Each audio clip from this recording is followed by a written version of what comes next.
a podcast about amazing people from an incredible state. Amazing Arizonans with Mike Broomhead. All right, this episode of Amazing Arizonans, I'm going to try to get through one conversation with this person without crying, because I don't think we've ever done it in front of a camera on the radio, ever. First time for some. First time for everything, right? Let's see if we can do that. Angela Harrolle is joining me from the 100 Club, and I want to get to that part of things and the way we met. But I want to start with what not a lot of people know about you. Before being a wife and a mother and what you've done, you have a previous life that is absolutely incredible. Can you tell us what you did for a profession before you got married? Well, it's a little...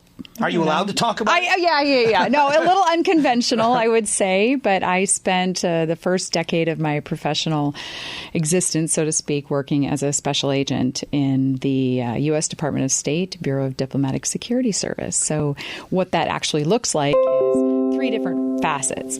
I was doing executive protection for our Secretary of State and other visiting foreign dignitaries from all over the world, to include Nelson Mandela and the Dalai Lama, some pretty incredible people. And then also we did investigations for visa and passport fraud, including some international transactions as well. And then lastly, we also do embassy security and facility protection overseas at our U.S.-based embassies in other countries. How many different countries have you lived in? Oh, lived in. Or I could say visited. I would say visited and or worked in 45 countries.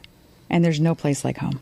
It's an incredible story. Yeah. And I didn't learn that about you until after we'd known each other for a long time. And I want to talk about how we met, and then the horrible tragedy that led us to meeting. But we met at a golf tournament. We did. You were there to speak on behalf of the 100 Club as a volunteer. Correct. In the city of Maricopa. Right. We met in Maricopa. Yeah, which is so unique, right? I mean, every great story starts in the city of Maricopa. Yeah. But we met at a golf tournament, and I didn't know what to expect. I had no idea who you were, like you didn't know who I was. No. You were speaking about the 100 Club and the great work they do. I was speaking about a veteran organization, but telling my brother's story. I don't even remember who went first. Do you? No, not at all. But we had to speak to a group. First of all, it's a golf tournament. Yes. After the golf tournament at lunch, hot outside, a little bit of alcohol involved. Maybe. Not for us, but for the people that were playing in the tournament. You know, I mean, that happens. And I just remember listening to you speak and hearing your story and crying because of the way you told the story of your family's tragedy and how the 100 Club helped your family. Because I know that was the point of the story then. But can we walk through that story again? Do you mind walking through the story of what happened again? Because I think it's so important for people to hear from an account of a family member with children, who your children now are grown and amazing kids. They are. What that was like. Can you reiterate that story or tell that story again? Sure, of course. You know, Mike, though, I had a similar viewpoint on that day, because I truly believe everyone has a story. I don't know what that story looks like, and hopefully it's not founded in tragedy, but everyone has a story. And here I am with you, and we're both sharing a story about great loss. Yeah. And how it really intimately affected your life, my life, obviously that of my children. But it really was one of the first moments, again, in of all places, the city of Maricopa, where I was able to sit and stand next to someone who understood the journey, the grief journey and the impact that it has and on a family. And great people that help, that the goodness of people that comes out in that tragedy. That's the overwhelming part, I think. You know, when people, you know, if you get a little weepy or teary-eyed, or they hear your voice maybe on the radio getting a little choked up, it's sometimes from a place of pure gratitude. It is. For that community support, for people that you don't even know coming out to bear hug you when you're like, who are you and why? And it doesn't matter. It's just like minds coming together. So the story of which you referenced is, it's unique on many levels, and sadly there have been more stories like it since. But, you know, I grew up on the farm in the middle of nowhere in rural Minnesota. And I just wanted an opportunity to go and see the world and do something a little different outside of the norm. And I came to Arizona and I met a wonderful, actually, I should go back first. I came to Arizona to go to school, to ASU, which ultimately led me to my career as a special agent. But I met my husband while I was a very new special agent, and he was a police officer, paramedic, and a firefighter. Not 3 guys, just 1. And working on the rescue helicopter, like every 7-year-old's dream job.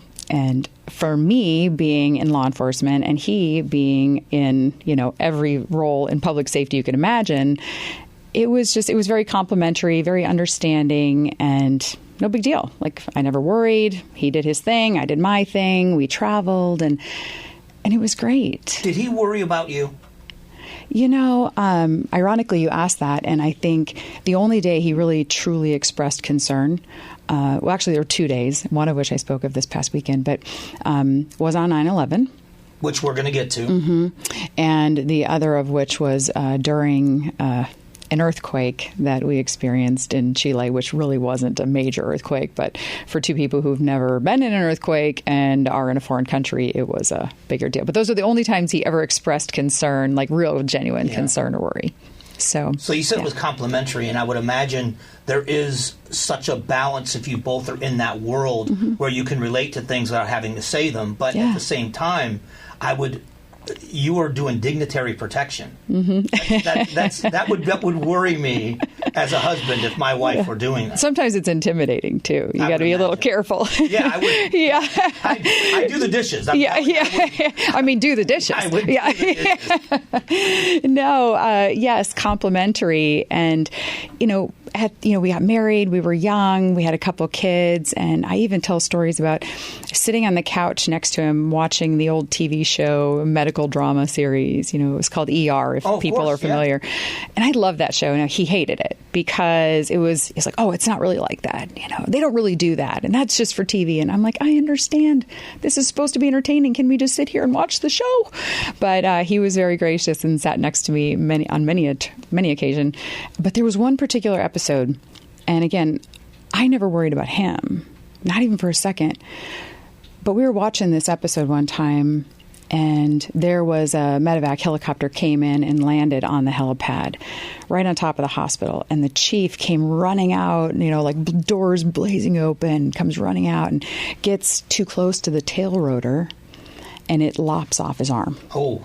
And I am looking at that TV screen, and when I saw that happen, I just went, and I immediately looked at him. I didn't say a word. He just said, never going to happen. And that was the only moment of which I was ever concerned for his safety or anything like that. Again, I also never thought that would happen. Right. If you think of anything when someone is working either on a plane or a helicopter, what is the first thing? You tell me, what's the first thing that comes to your mind? What's going to happen? A crash. Yeah, a crash. Well, sometimes it's not a crash. And as I mentioned, we're at home and we have 2 little kids who are nearly 3 and 5 at the time. And I was working back here in the States, and he had gone to work, and he always worked 24-hour shifts. No big deal. So whatever. I go to work during the day. I come home, got a babysitter, tag team, you're it. So we were kind of used to him being gone, a day here, maybe 2 days here or there. But it was a beautiful fall day. And I had come home from work, and he was on shift.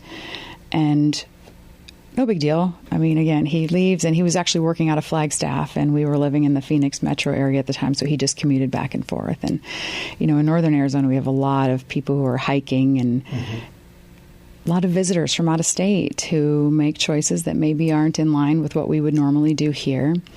And there was a group of hikers that were out on Bear Mountain in Sedona, and they were lost and dehydrated and stranded. And even though the sun was setting and they knew they had time, they called 911 to ask for directions of how to get down off that mountain. They were from Pennsylvania, and an older couple, but clearly great hikers if they were able to get to the top of Bear Mountain, which is way out on the west side of town near the Enchantment Resort, for those who have been in that area. But I actually spoke to him that afternoon right before the call, and he's like, all right, Ange, so I'm looking, I have to pick up a UPS package or a USPS package at a FedEx store or a UPS store. I don't even know where it is. And I laughed because he couldn't get himself out of a wet paper bag on the ground, but in the air, no problem with some coordinates, easy. But so I'm walking him through directions and how to get to this store. And he had just told me he picked up lunch. And I was like, oh, that's good. And then I don't know if he ever got to the store, but he goes, oh, I got a call. And that was around 2:30 in the afternoon. Having him just abruptly get off the phone saying, I got a call is no big deal. I mean, that happened, I don't know, every time he went to work, probably. I never heard anything back from him for many hours. And I, again, didn't think a thing of it. Finished up my day at work and went home. And it was around, I don't know, I got home around 6:30 and said goodbye to the babysitter. And I'm getting the kids ready for bed, just had dinner and ran upstairs and grabbed their pajamas because they went to bed early. Thankfully, they don't do that anymore. I'm lucky to get them to bed before midnight. But I'm coming down the stairs with pajamas in hand for each one of the kids. And my daughter's at the bottom of the stairs and she says, Mommy, there's somebody at the door. And it's a beautiful fall October day in Arizona. The heat had finally broke. And we... like many people here, we have those big metal security screen doors. And my kids were little, so I know it's probably a fire hazard. I mean, I know it is. But I used to lock it from the inside so they didn't run into the road and disappear. I mean, if you're the only person at home with the kids, you got to make sure that you have them contained, so to speak. And I came around the corner, and they're kind of hard to see through, those big metal doors. And my daughter's standing there and I have the pajamas in hand and I look at the door and I just see this silhouette. I actually see a flight suit. And as I get closer and closer, now Bruce wore a flight suit every day. He wore that to work. That was his uniform. In that capacity, he was working as a state trooper primarily. So, the formal Class A's is that they have that smoky hat and, they call it silver tan, looks like khaki, but they call it silver tan, and that's the uniform that they're wearing. But he wore a flight suit. And again, I got closer to the door and I saw a flight suit. And then when I was up against the door, I saw, I don't even know the number, probably 6, 7, 8 silver tan uniforms, all wearing those smoky hats. And I unlocked the door and I just looked up and thought, I'll never forget it, because I try not to say it again and again, because people say it all the time and you don't think about the context, but I go, oh, this isn't good. This is not good. And I opened the door and they came in and they said, Ange, we want you to sit down. They said, Bruce lost his life today, rescuing 2 hikers up in Arizona, in Sedona, Arizona, on Bear Mountain. I may be a little more choked up than normal right now. Yesterday was his birthday. He'd have been 51. I'm not 51 yet, so that's good.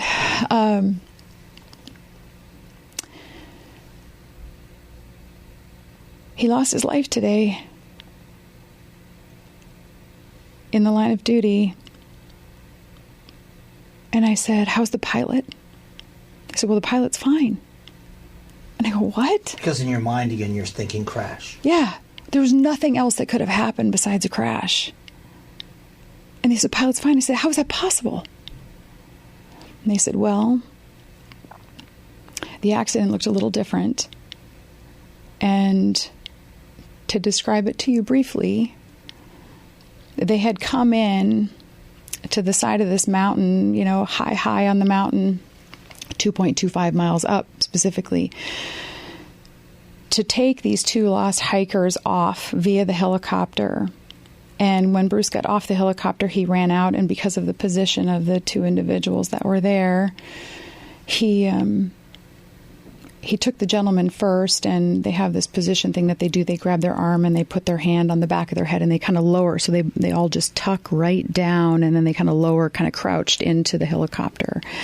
And he'd done this 100 times. And put the gentleman on the helicopter, and they were staying, with rotors full bore, which is in excess of 460 miles an hour. Because of the angle and the position, they had to stay high or hot on the throttle in order to keep the blades spinning at the level that they were, so that the helicopter didn't slip. And he went back for the female, and he did that same thing, and he pushed her down. And again, this is how I remember them sharing it with me, but she had walked into or kind of got tangled up in a cactus. So they're in this crouched down position, and when he sees this happen, it's very loud, and he's got a helmet on, and they're, radio communication with the pilot, but still very loud.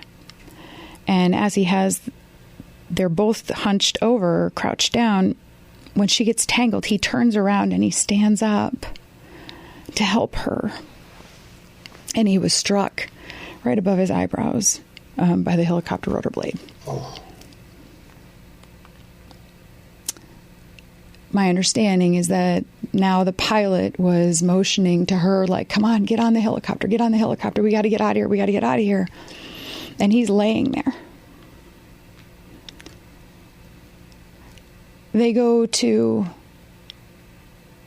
She gets on the helicopter, and obviously everyone's very distraught, and they land the helicopter, and they immediately, just because it's their nature, he starts to go back up with another person that was down there to check on Bruce. And then they only got up a little bit, and the pilot said, I can't go back. We've had a blade strike. It's causing a level of vulnerability to the aircraft, to the individuals that are now on board, and it might not be secure. The integrity of the overall system is just not good, and they had to land it again. That was probably not long after I talked to him, so within the hour after he and I had spoken that afternoon. But yet, when I'm getting this news, it's almost 7 o'clock at night.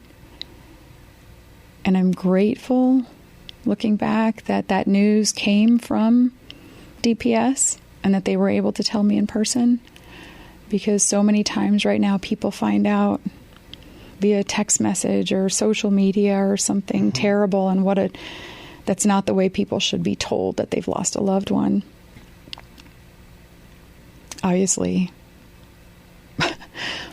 I didn't even know what the rest of my life looked like. I was only just looking around going, where are my kids? And they just told me this story. And now I'm like, how do I tell my kids? And I sat down with them on the floor, crisscross applesauce, and I put one on each knee, and I said, Daddy got a bad owie and he's not coming home. Because, what do you tell them? That they can comprehend. They're so little. They know. Fine. Yeah. And they're like, well, okay. And they ran up and started playing and running around the house. The house is filled with people late at night, and they're just thrilled to be up past their bedtime. And what do you tell them? They didn't understand the permanency. And it was about 3 days later when my daughter said to me, Mama, when is Daddy going to come home? And if your heart could be broken even more, to try to explain that permanency to someone whose dad taught her how to swim, and that was her buddy, and he was Mr. Mom, and I was the one that worked like the traditional 40-hour week, and he was gone, and overnight, and that was okay. That was hard. When you look back, because I've met your kids, yeah, and they're really good kids. When you see them now, can you look back and how did it affect them in their growing up? It had to affect them. They've turned out to be such good human beings, but there had to be an effect there. Of course. Oh, my goodness. Well, children are so resilient, more resilient than I think we ever give them credit for. And there's a lot of beauty in that. And I learned later from a different widow who said to me, when it comes to kids, answer the question they ask. Don't offer up additional information. When they're ready for new information, they'll ask a new question. And I love that. And I wish I would have had it sooner, because I didn't hear that until maybe 5 years later. But my daughter always seemed, when she was very young, and she's the one that has the most permanent of memories, so to speak, or had some independent memories of her and her dad, whereas my son sadly had few, if any, at all. And how did it affect him? You know, we just kind of picked up the pieces and kept moving forward. And it was this constant, like, all right, go here, and there's this memorial, and then there's this tribute. And we never wanted to miss a single opportunity to honor and serve him and remember him and continue that legacy however we could. But I remember just, summer afternoon in Arizona. I mean, it's 100 and too many degrees outside, and I used to take the kids to the movies for a couple reasons, because they had daycare, which was nice. I could watch a movie I wanted to watch, or I could see the animated movie with them, and everybody was happy, and it was cool, and this and that. And we were walking into a movie one afternoon, and we just parked, and we're about to go across like the main area to get into the theater, and there's a fire hydrant there. And my daughter, who seems very resilient, who's really never expressed a ton of emotion around it, and this is a year later, stops in the middle of the road and looks at this fire hydrant, because her dad was a firefighter and an officer and a medic. And she sees this fire hydrant, and she looks, and she just sits down and starts to cry. And I looked at her and I go, Peanut. And she goes, this reminds me of Dada. Oh. So we sat there on the curb next to the fire hydrant, and we just cried. And then we picked up the pieces and we went to the movie. Because they're so resilient. But to figure out how to embrace those moments when they happen was really critical. And with my daughter, I haven't had as many. And with my son, I've had very few. And with my son, it took almost 11 years for him to truly express what I didn't recognize as grief. And to a fault, for a couple different reasons, because we leaned into this. We said, we're going to do this together. It's our story. It's what we do. And we wanted to always and forever say thank you to the community. So if given the opportunity to share our story, to hopefully help someone else in their journey along their way, we were going to do that. Well, my son was asked, it's been about 3 years ago now, so he was probably around 14. He was asked to say, hey, how did you end up around these couple guys, and why are you here? And he goes, well, I don't really know. And they said, well, have you ever faced adversity in your life? And he said, well, yeah. When I was very young, I was almost 3 years old. My dad was killed in the line of duty doing a helicopter rescue for the state of Arizona, rescuing hikers. The story I just told you, but from his perspective. And they go, oh, geez, Justice, I'm so sorry. That's too bad. He goes, oh, no, it's okay. It's all right. We're making lemonade. And one of the people that heard him say that said, actually, no, Justice, it's not okay. It's a big deal. And at that moment, it became very overwhelming to him. Because as that was shared with me, it was shared as if he was standing up talking to a crowd of people. He was standing up telling that story to the news media, because it's just what we do. But not knowing that sometimes we do these things, and the effect that it has on your kids. I mean, yes, it makes them stronger, and it makes them know that it's okay to share these experiences to the benefit of others, hopefully, that it's okay to have your own personal journey, and to have it hurt, and to have it be acknowledged. And to be angry. Yes, no matter how many years. So your original question was, how did that affect the kids? In very different ways.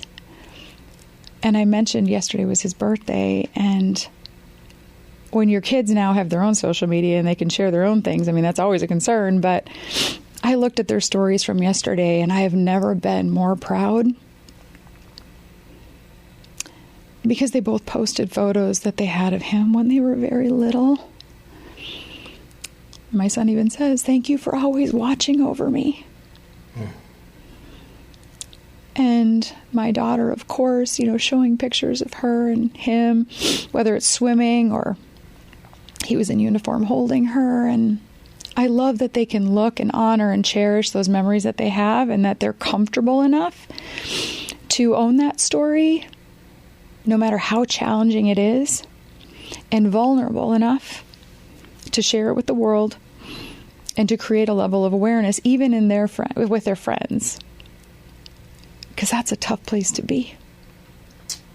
I want to get into the 100 Club in a moment, but you seem to be, what I've seen in so many people, is that you take the biggest tragedy in your life and you turn it into a way to give back for other people. But sometimes, I guess maybe for myself included, it either helps me not deal with the grief, so I don't have to face it. Mm-hmm.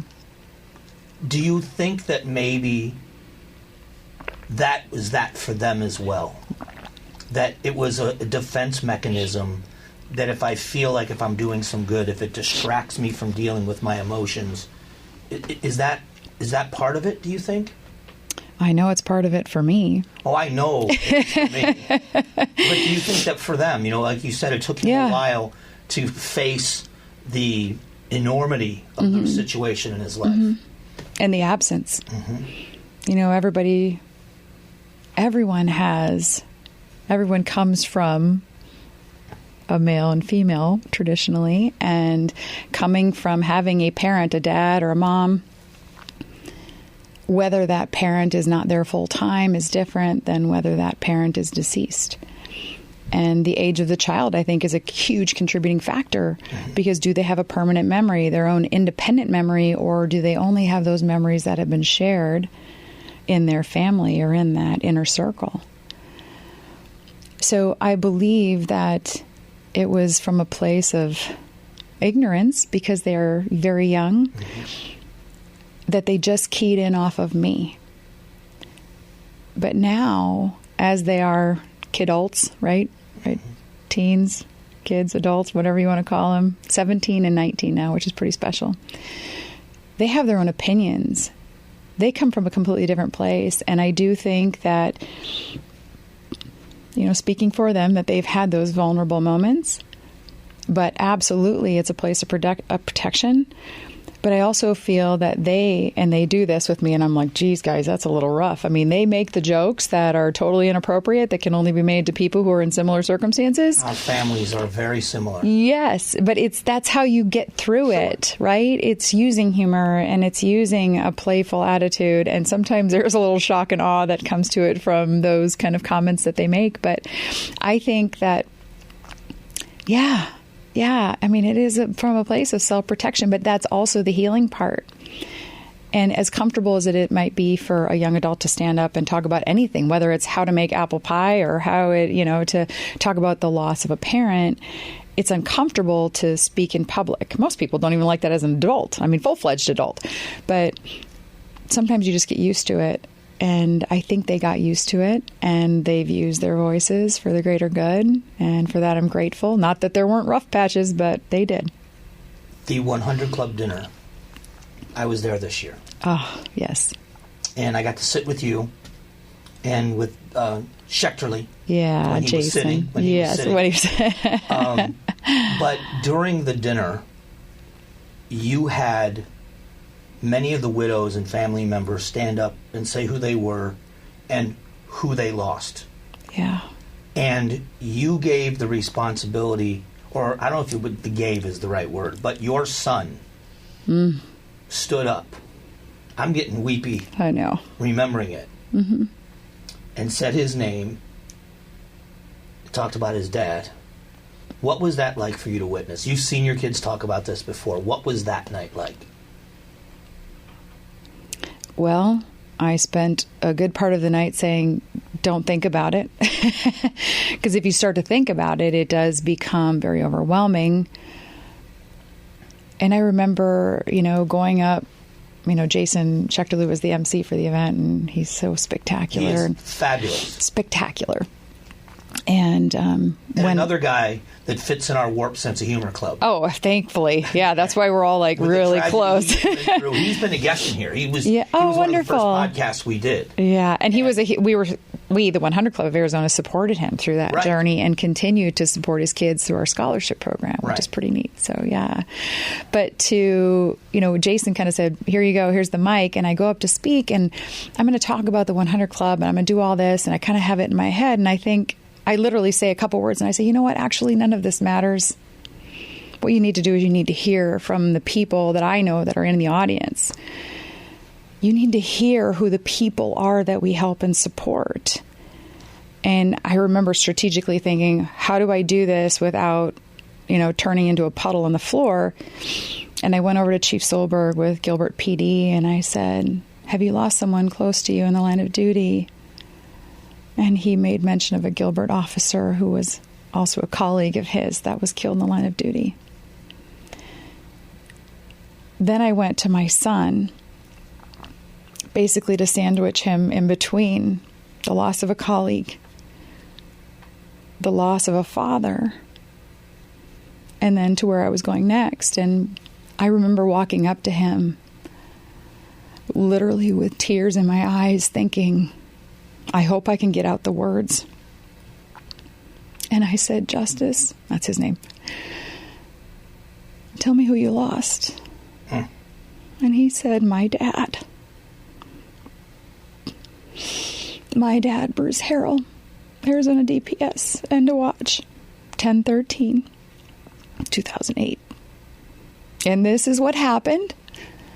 And I looked at him, and I took a deep breath, and he took a deep breath, and I quickly do what we all do, compartmentalize, and turned around and said, okay, we're going to go back to focusing on other people, because it's rewarding, and it's fulfilling, and it's comforting, and it's important. And I moved over to a table of amazing, amazing women who coincidentally are all survivors or widows of line of duty death. And I lovingly call them our thrivers. Yeah. And I went around that table and had them each share their loved one's name and the department and the end of watch date. And it was impactful, not only to them, but to me and to everyone else there. Because then you get to see firsthand how important it is to support organizations that do support our public safety, like the 100 Club of Arizona, support them in giving back and continuing to honor the legacies of those that have fallen and, sadly, those that are yet to come. So that event, was our big annual event that we do. And I'm just grateful to have a room full of people that honor and support, you included, Jason included. But having your son in there in that capacity. Ugh. So you start off telling this story about sitting down on the floor with them and explaining the unexplainable. And now you are dealing with your own grief. Mm-hmm. You've got children to raise, dealing with their grief. Mm-hmm. From an outsider's point of view in your family, you now have partners in your children in grief.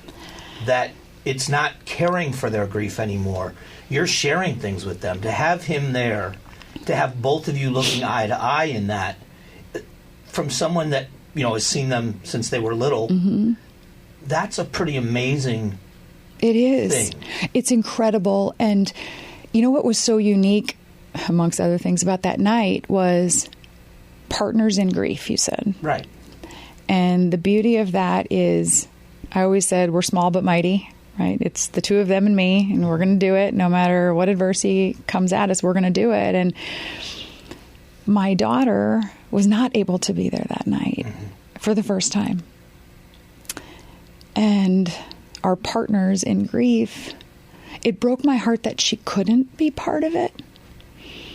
But to see the strength in my son to be able to do it, even though, they say, what, the three-legged stool, right? If Sure. you have to have all three or it'll fall over.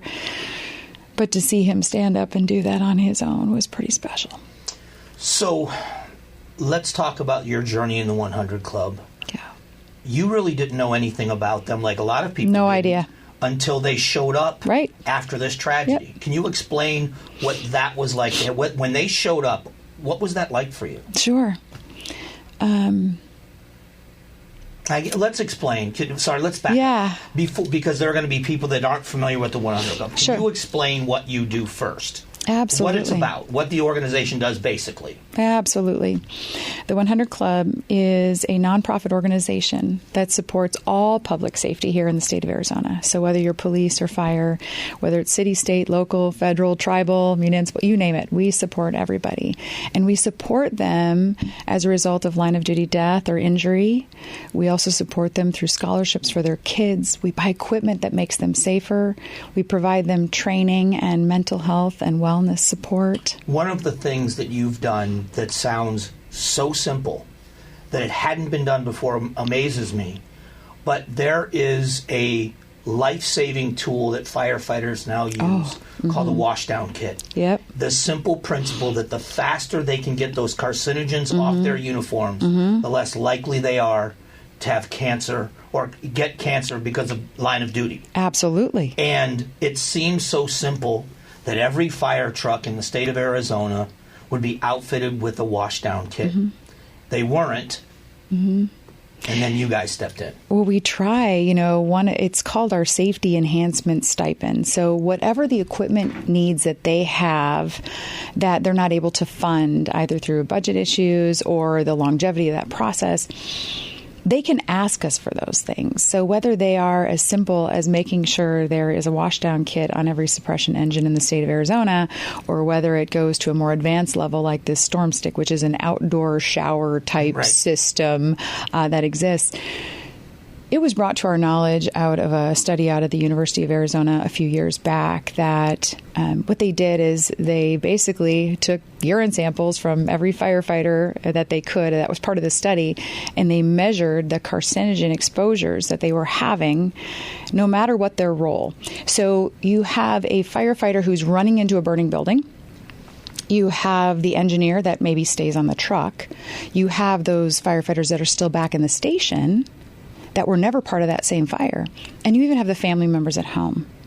And what they had realized in this study was that the highest level of carcinogen exposures are coming from those that were inside the burning building. Right. But there were still carcinogens that were being, discovered on those that were engineers that weren't in the fire.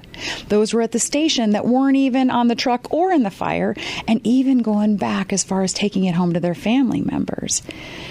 And something as simple as coming out of that structure and washing each other down, scrubbing as many of those carcinogens off of their turnout gear as possible, was reducing at a significant level the exposures that were replicating after that, going all the way back to their family's home. And we said, you know what? That's what we can do. That's what we can do to make them safer. We can get out in front of this by at least making sure they have those. And then now at a more advanced level, giving them opportunities to have an outdoor shower system that is attached to the truck where it's like a high pressure with a detergent that helps rid those chemicals as well. And if we can reduce overall long term, and it's always hard to measure, right? Because this is a long play. Sure. But if we can reduce carcinogen-related or presumptive cancers in firefighters, we want to do that. And we're committed to doing it. Absolutely. So the organization is incredible. And I wanted to set that groundwork because then here you are, a young mother, in the midst of what had to be, you had to be overwhelmed with the kids and the grief and the what next. And then someone either shows up or introduces you to someone from the 100 Club. What happened? The morning after we were given that tragic news, my house began to fill with people yet again. And the next morning at 9 a.m., DPS the Arizona Department of Public Safety was there, a handful of them, and they were bringing people in who wanted to offer their condolences. And I just thought, how is this possible? Like, number one, how do they even know? How do they know that my life has been affected? And why are they driving out here to East Mesa, where we happened to live at the time, to knock on my door? And they brought in a representative from the 100 Club of Arizona, who I had never heard of, knew nothing of the organization, being in public safety myself, he being obviously an Arizona-rooted public safety. And they sat down in front of me and they handed me a check for $15,000. But it wasn't as much the money as it was the executive director at the time saying, you know what? I also had a similar thing happen to me many years ago. And we are here to help you and support you. And this money is for you to take care of your kids, to help with funeral expenses, to help with whatever it is that you need. There's no tax consequences to this. There's no expectation. It's a gift from the community who supports the 100 Club to your family so that you can take a minute to grieve. And it was one of the most overwhelming things I've ever had happen, because first of all, people are so skeptical. It's like, all right, there's got to be a string attached, but there's not.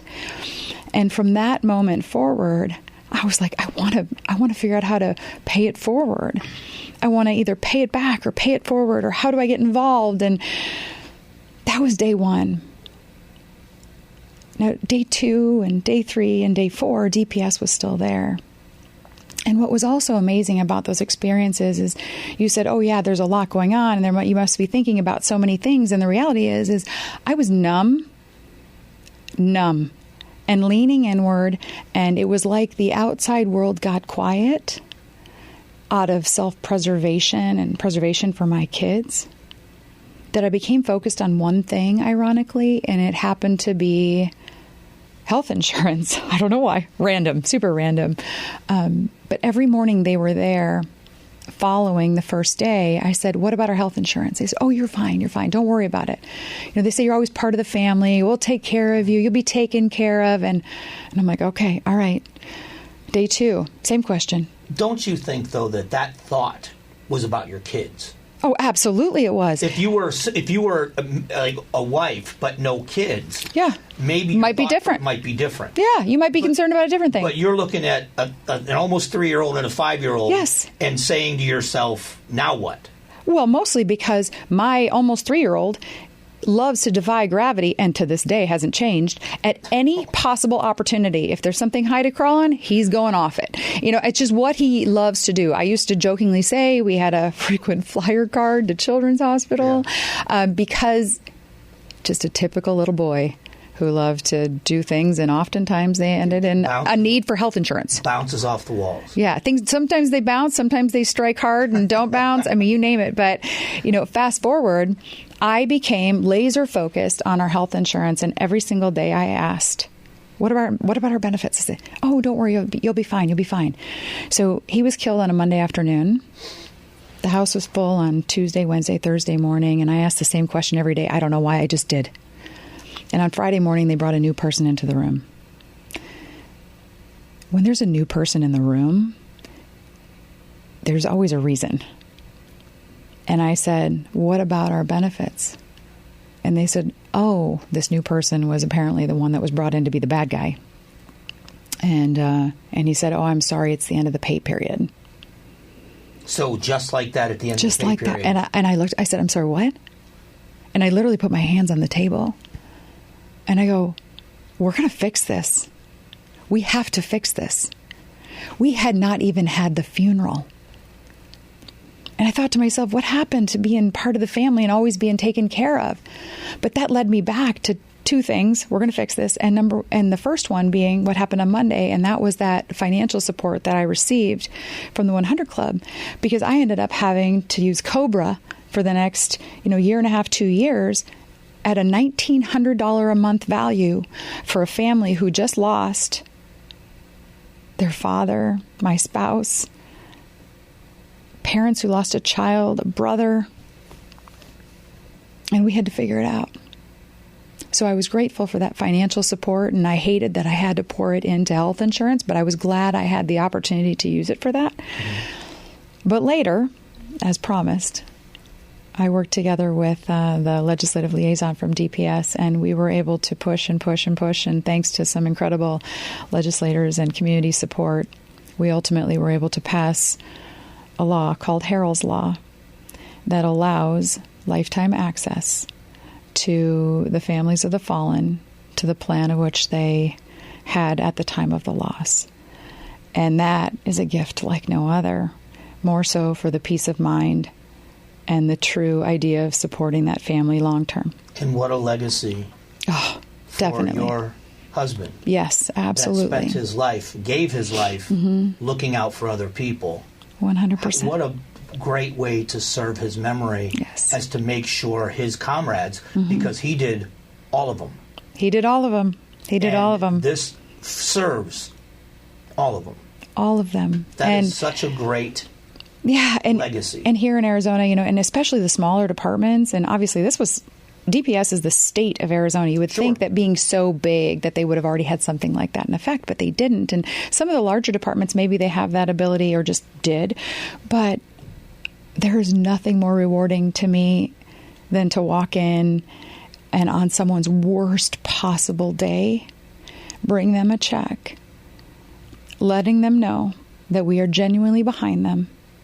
And then later, when it's time, almost like a surprise, saying, guess what? We're also going to take care of your health insurance. And now it's mandated to do so. So you can now remove that burden. It's crippling to them in that way that we talked about very early on, in gratitude. You get choked up and you get emotional. And it has so much to do with that gratitude for the community. How long after the loss of your husband, how long after that was it that you then became a volunteer with the 100 Club? Oh, as soon as they would let me. That's I did. Part of the story, because it was not a long time after. No, it wasn't. It was maybe a year or so, year and a half. But right away, I was like, what can I do? What can I do? And they were saying, just, Ange, take a breath. Maricopa. Yeah, you can go to Maricopa. How serious you are. Go to Maricopa. Speak at a golf tournament. With this guy named Broomhead. Yeah. What? What? Who knew that would start a great friendship for many years to come? I'm incredibly grateful. I am too. It's so odd. Serendipitous, I guess, is the word. That you just never know. I was going out there because I believed in what I was speaking about so much that no distance mattered. I would just go and tell the story to 5 people if they'd listen. Yeah, one. Here I am. Have the kindred spirit of someone. I think that's where our friendship starts. Yes. So let's talk about how this journey is now, because now you're the CEO of the organization. Who knew?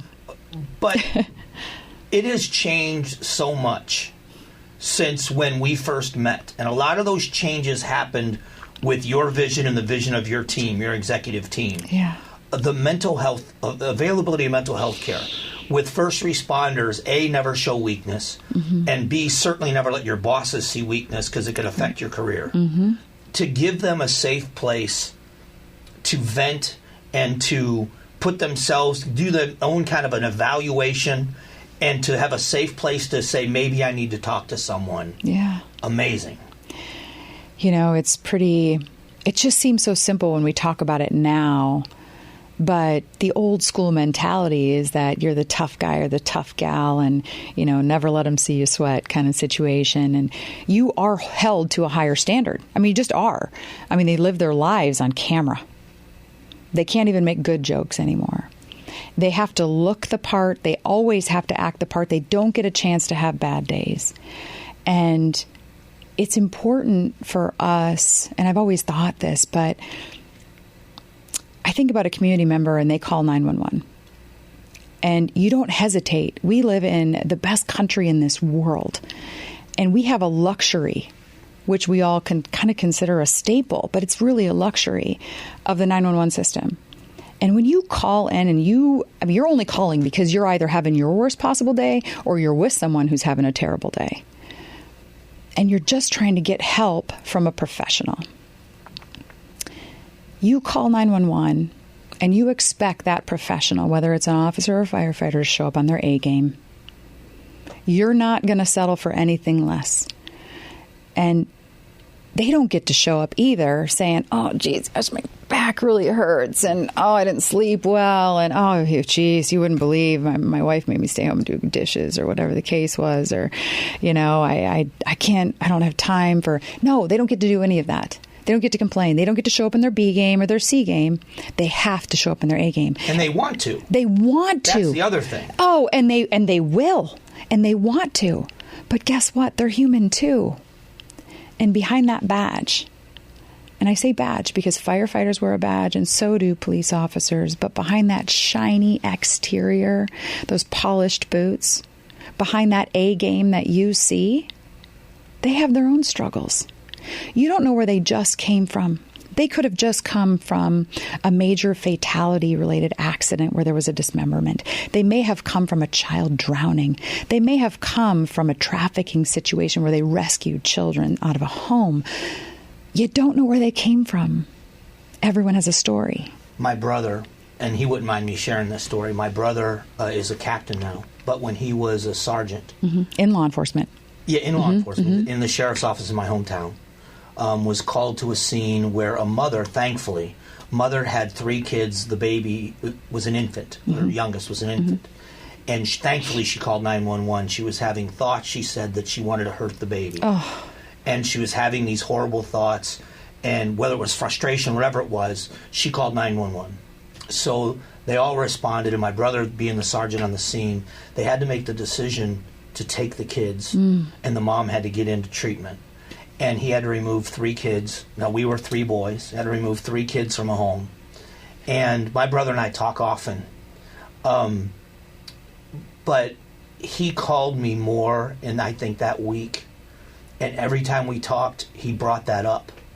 Because it had touched him that the best option that they had was to take 3 kids away from their mother.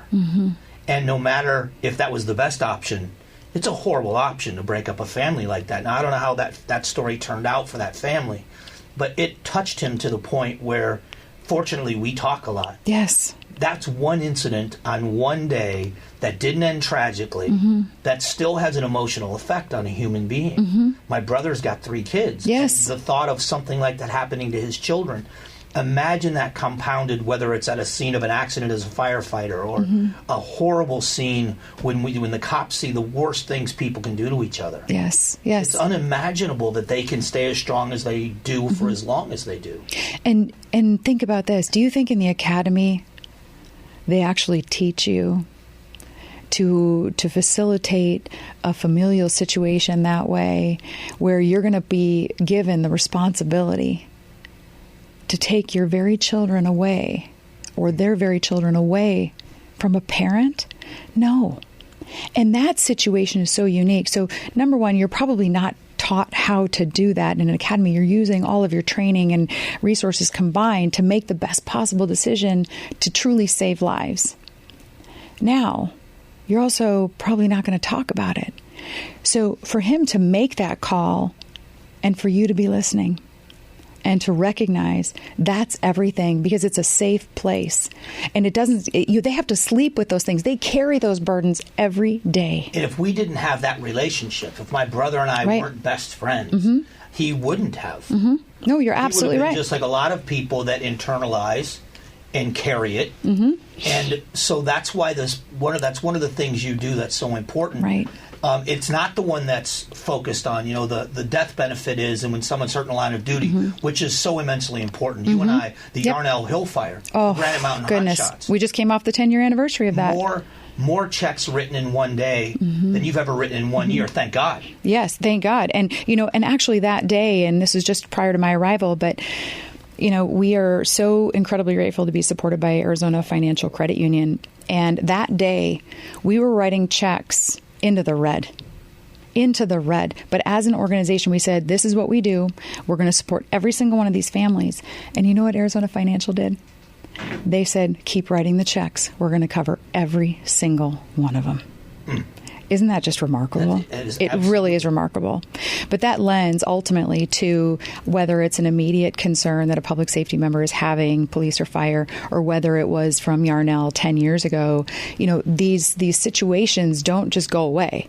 They are forever on your heart, your mind, your shoulders. It's a weight you carry. I mean, think you got this big backpack and you just start putting stuff in it, put big rocks in it. Some things are pebbles that we get in life. You throw it in the backpack, no big deal. You keep trucking along. Doesn't faze you one bit. And all of a sudden you get maybe a little lopsided, and then all of a sudden you got to put like almost a boulder in there. Yeah. And you just don't function as well as you used to. And if you don't have that resource, you don't have that sibling, that friend, that confidant, that someone that's willing to listen, we have those resources. We have 2 apps that are sponsored by the 100 Club through incredible supporters as well. And one being the Bob Renee Parsons Foundation, who has been transformational for our organization. But these apps provide immediate access to resources for stress, something as significant as post-traumatic stress, anxiety, relationship issues, financial issues, self-assessments. And it's completely anonymous. And there's even a place in there where they can say, find a therapist near me. And they can, and this was before COVID, so now everybody can telemedicine and all that kind of stuff, but this existed just before, thankfully, where they can talk to someone who is a vetted, culturally competent professional. And cultural competency is so important in that mental health space, because you can imagine an officer, a firefighter coming and sharing these horrific stories. And if they're not prepared for them, you can actually re-traumatize a therapist, which is just hard to even imagine. But putting these resources in place and just immediate access to these, but also on a higher level, we not only have physical injuries that we support, but those mental health injuries that are long-lasting and harder to recover from. And what you can't measure, we have academies and training and all that they do, when they start the job. And they get tested. Okay, how many sit-ups can you do? And how fast can you run? And how much can you bench? I don't know, Mike, how much can you bench? Just kidding. But you can measure for those things, but you cannot measure for mental fortitude. Right. And in the academy, just like we are all probably in better shape to complete an academy physically, right, we're also mentally stronger because of many reasons, but like your brother, now he's got 3 kids. Well, in the academy, he may or may not have. But as your family grows, as you add maybe a spouse, as you add children, as you expand what's important to you, you might become a little more sensitive and you might internalize things more, because guess what? That kid that just was pulled from a pool is the same age as your kid. And they're both blonde and they both have blue eyes or brown eyes. It's different. And what resources you need maybe early in your career are completely different. And that's why we are truly honored to be able to provide that mental health and wellness support, training, resiliency, life balance, bringing in the family, offering them familial support too. Because, unfortunately, specifically law enforcement, but fire is significantly affected as well by suicide. This is a little older statistic, but we lose an officer to suicide here in this nation 1 every 17 hours, which is as many as we have line of duty deaths in this nation on an annual basis. Trying to get ahead, try to give them resources, try to let them know that they are being supported and that their concerns matter too, because they have to be stoic. They have to look good on the outside. Right. They have to come in either with that smile or compassion, whatever's appropriate into that situation. And it's just, the burdens are like no other. So we are their backup and we're glad to do it. What next? Oh, boy. What next for you? I'm not saying you're not even within the 100. Yeah, no, you're leaving them. No. You start all sorts of rumors. Yeah, but what you've done, though, if you look at, I mean, I guess maybe the first question is, did you ever imagine 20 years ago that this is what your life was going to be like? No. Okay, so then, not for a second. I want you to fast forward. Your children are getting older. They're coming into their own. They're going to have their own adult lives. What's your life look like? Is it taking the 100 Club to another level? What is it that you want to accomplish next? Goodness. I don't know if we have enough time for that because I feel like I'm just getting warmed up. But I do feel like, I look back 20 years ago and the whole world was different. It was a completely different life. And even 10 years ago, it was almost like someone else's life. But it is the honor of my life to be where I am today. And I'm not done. And I am just getting warmed up. And I hope. I know there's a story I forgot I had to ask you. Yeah, please. You know I'm an open book. Well, it happened because every year on 9/11, we do a memorial show. Yes. And I offhandedly asked you on the air, and I've known you all this time and had no idea. I said, what are your memories of 9/11? Expecting my story, which was someone told me to turn on the TV, and there it was. Not so much with you. Yeah. Well, where were you on that day? That's the question. And when you asked me, I would say, be careful, I'll tell you. But I mentioned early on in this that there were only 2 times that Bruce genuinely ever was worried about me and my overall well-being, and one of which was on 9/11. And we actually were bi-coastal, so to speak. He was here in Arizona, and I was working in Washington, D.C. I was at the Foreign Service Institute, ready to go overseas to work at the U.S. Embassy in Santiago, Chile. And I was, again, in a training as a special agent, like no real big deal. However, when I was in this training, it was early in the morning, and it was in Washington, D.C., and it was just a typical day. Like everyone had, as it started 9/11, September 11th specifically. And this building where I was just outside of the Pentagon. And we're sitting in the class, and somebody was like, hey. And they saw like a plane or something out the window, but nobody thought a thing of it. I don't even know why somebody just went, hey. We're just kind of bored. We're looking around and all that. And it was nothing until it was. Later we heard like a noise, and again, didn't think anything of that. Somebody could have been unloading the dumpsters or whatever the case was in the parking lot. And I was working with all the diplomats, and no big deal. And then all of a sudden they came and knocked on the door, and they asked for all of the special agents to come into the hallway. And at that time they wheeled in a television, right? They wheeled the television over. How long ago this was? I know, which is hard to imagine, but it was fascinating. Because we're watching the TV now in the hallway, and the agent in charge, or my supervisor, basically said, we need to evacuate this building, and we need to do it right now. And we didn't come to a training class prepared with all of our gear and our equipment and this and that. And needless to say, we ran back to where we were staying, and we're literally driving through yards to get radios and equipment because cell phones weren't working, to get our vests, to get our gear, to get everything that we needed to function in this capacity. And then we started running through the building, and this is a huge facility, and going through every single door, making sure there's nobody in there, and taking out our Diplo tots, which were our toddlers that were on site in the daycare. And as we're doing that, I just want to get a phone call out. I just want to let my mom know that I'm okay. I want to call Bruce and let him know that everything's fine. And I just am so taken aback because I finally get a phone line. And when I grab this phone line, I get this line out, and I call my mom really fast. And when I call my mom, she answers the phone, and I said, it didn't sound like her. And she goes, hello? And I said, is this Joan? And she goes, yes. And she's all choked up, and she said, yes, this is Joan. And I go, Mom, it's me, it's Ange.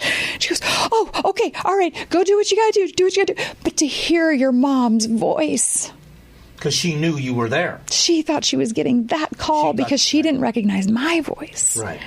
And that was devastating. to me to have that impact. But I was able to get that call out. And then later in the command center, I was able to get a call from Bruce as well. And he was grounded here in Arizona working on that DPS rescue helicopter because no one was allowed to fly.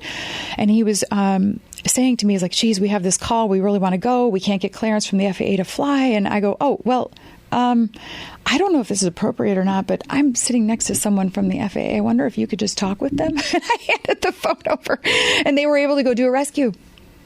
But again, timing in life is just an amazing thing. An amazing thing. That story, because I learned something new about you just about every time we talk. I know we need to wrap this up. It's always so good to talk to you, and we've done a miserable job of not crying. I just want you to know. I know. We've not done a good job. Usually you're crying a little more than me, and today I feel like I've been taking my turn. When I talk, I cry. I shut up and let you speak. That's why you wear that hat. So I can keep it together. Tuck your hat down. But I just want to say thank you. We have been friends for a long time, and there are a few people that I admire as much as I admire you. To take such tragedy in your life and turn it around to do so much good for so many people is an incredible testament to your character. And I'm just so happy to be your friend, and I hope people enjoy this story because you are someone that is, when people say the 100 Club, and everything you do there is such incredible work, but you yourself and what you've accomplished and what you've come through and what you've done in your life, it should be a movie, and I hope someday they make it. But thank you. Brought to you by Mike Broomhead. Listen, if I had the money to produce it, I'd do it right now. Well, back to what's next. No, just kidding. So then I just want to say thanks, and I hope people get something from this. I do too. And give me the website so that if people are watching, they know how to find the 100 Club so they can see the amazing work you guys do. 100club.org, 100club.org. And please, we not only need your support, but more importantly, public safety needs people's support. They need them to say thank you. They need to recognize them. They need to honor them. And we need to band together to make sure they know that. Whether it's putting the supporting public safety license plate on your vehicle, which just looks kind of cool, but put it on there anyway, because it's a great thank you to them. And whether it's coming out to the Tower Challenge and climbing those 2071 steps or walking the concourse on 9/11 to show your support of not only our military, but our firefighters and our public safety that paid the ultimate sacrifice, or continue to support our community every day. It is so important. So we want people to just lean in and help us grow, because we really want to do more. And like I said, we're just getting warmed up, and we've done a lot of good things, but we're just getting warmed up. Thank you so much. I appreciate you being here. I told you she's incredible. Thanks for watching. Thank you, Mike.